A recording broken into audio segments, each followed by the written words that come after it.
La louange est à Allah, le Seigneur des mondes. Je demande à Allah Ta'ala d'élever les grades de notre maître Muhammad sallallahu alayhi wa sallam. Inch'Allah Ta'ala, nous allons expliquer le miracle de Al-Isra wal-Mi'raj. Ce miracle éminent que Allah Ta'ala a accordé à notre bien-aimé Muhammad sallallahu alayhi wa sallam. Tout d'abord, il faut savoir que Allah Ta'ala envoya 124 000 prophètes. Et tous ces 124 000 prophètes, ils étaient tous des musulmans. Le premier des prophètes était Adam et le dernier Muhammad alayhi salatu wa salam. Et Allah Ta'ala leur a accordé à tous le miracle. Le miracle, par sa définition, c'est quelque chose d'extraordinaire qui se produit entre les mains de celui qui dit être prophète, qui vient confirmer ce qu'il dit et personne n'est capable de faire quelque chose de semblable. Le prophète alayhi salatu wa salam,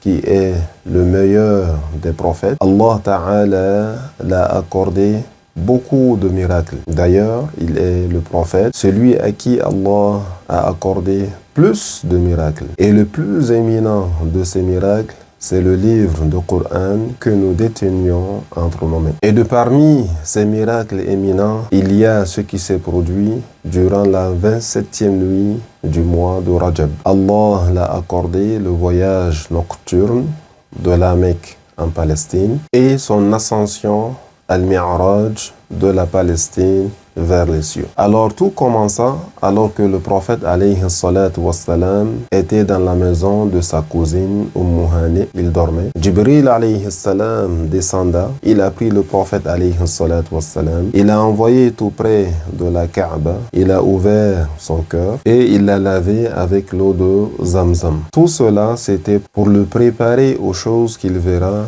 dans le monde céleste, comme par exemple les anges, etc. Et Jibril alayhi salam était descendu avec un animal du paradis qu'on appelle Al-Buraq. Il est blanc et ce Buraq, il a des ailes et il a une particularité. C'est que ce Buraq, il fait un pas à la limite de sa vue.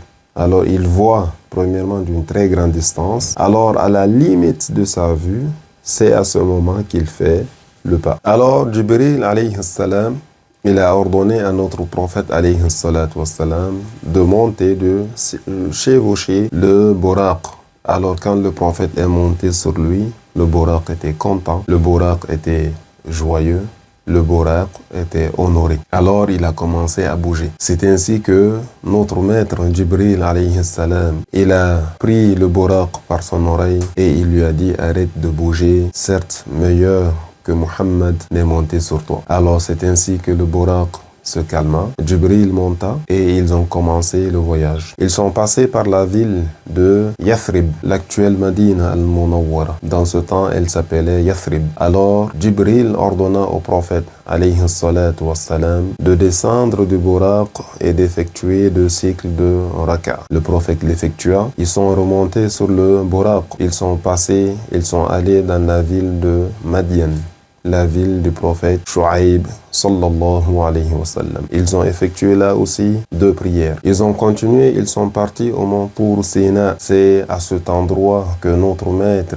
Moussa sallallahu alayhi wa sallam, il a entendu la parole éternelle de Allah. Comme vous le savez, Allah, il est le créateur de toutes choses. Allah, il n'a pas besoin alors de sa créature. Allah Ta'ala, il a des attributs. Et parmi les attributs de Allah, il y a la parole.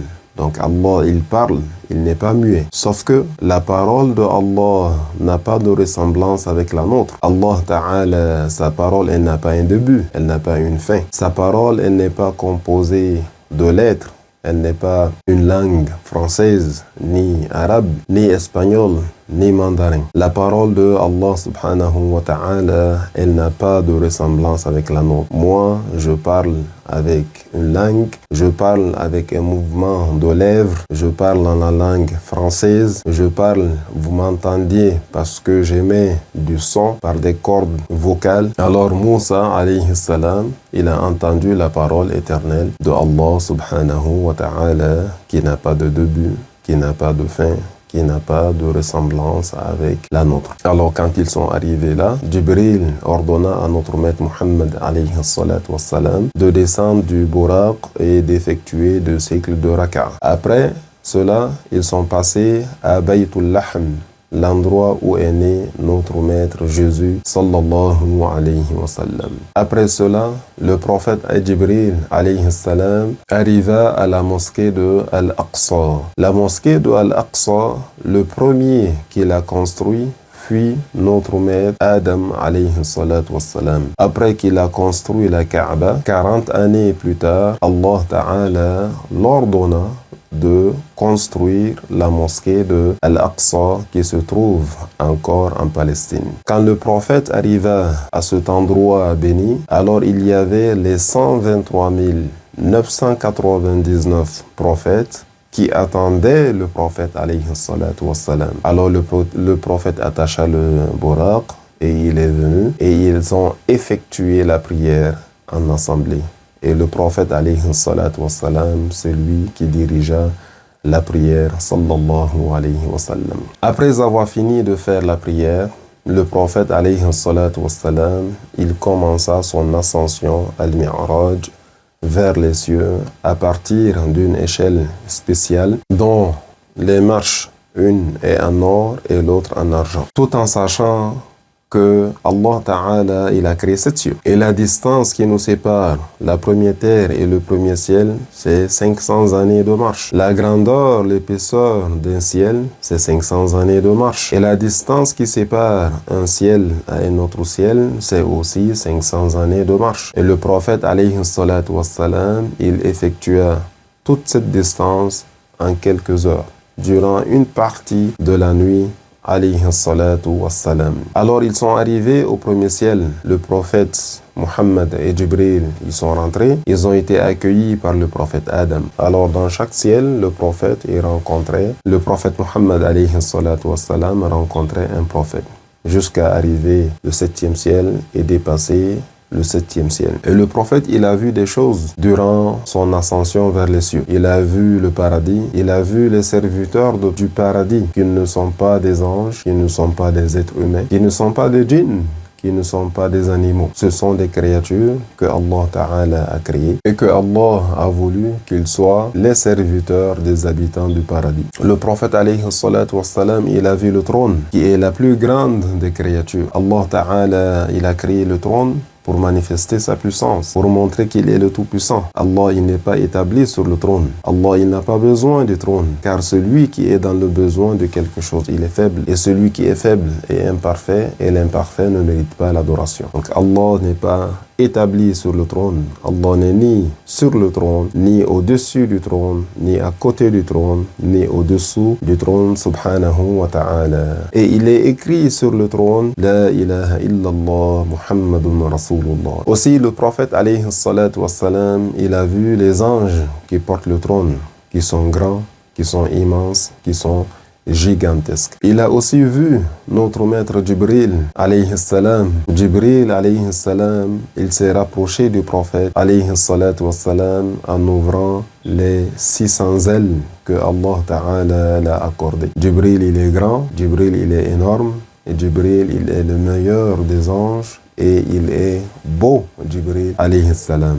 Alors il a ouvert ses 600 ailes et il s'est rapproché de notre maître Muhammad sallallahu alayhi wa sallam. Aussi le prophète, il a vu l'ange Malik, qui est l'ange responsable de l'enfer. Le prophète alayhi salatu wa sallam, quand il était avec Jibril et qu'ils ont vu l'ange Malik, il y a quelque chose qui a attiré son attention. C'est que l'ange Malik, il n'a pas souri à la vue du prophète alayhi salatu wa sallam.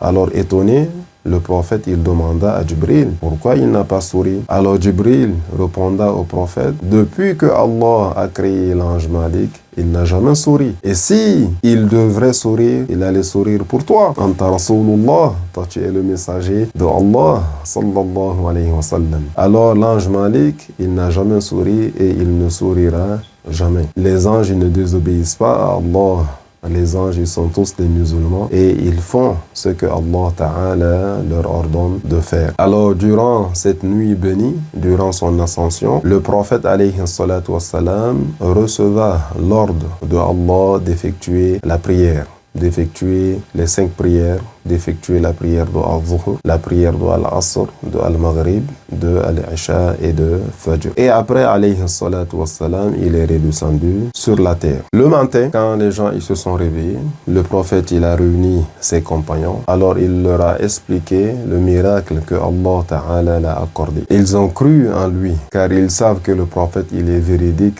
en tout ce qu'il transmet de la part de leur Seigneur Allah Ta'ala. Et les mécréants de Quraysh, ils ont démenti le prophète. Ils ont dit que c'est pas vrai. Ils ont dit, comment se fait-il que toi, en une partie de la nuit, tu as pu faire le voyage de la Mecque en Palestine, alors que nous, ça nous prend 1 mois pour aller en Palestine. Ils ont démenti le prophète et ils l'ont dit de décrire la mosquée de Al-Aqsa. Car habituellement, celui qui rentre dans un endroit obscur, sans lumière, alors il ne retient pas les coins, les fenêtres, la description de cet endroit. Et vu que le prophète alayhi salatu wassalam effectua ce voyage durant la nuit, alors ils l'ont dit de décrire la mosquée de Al-Aqsa.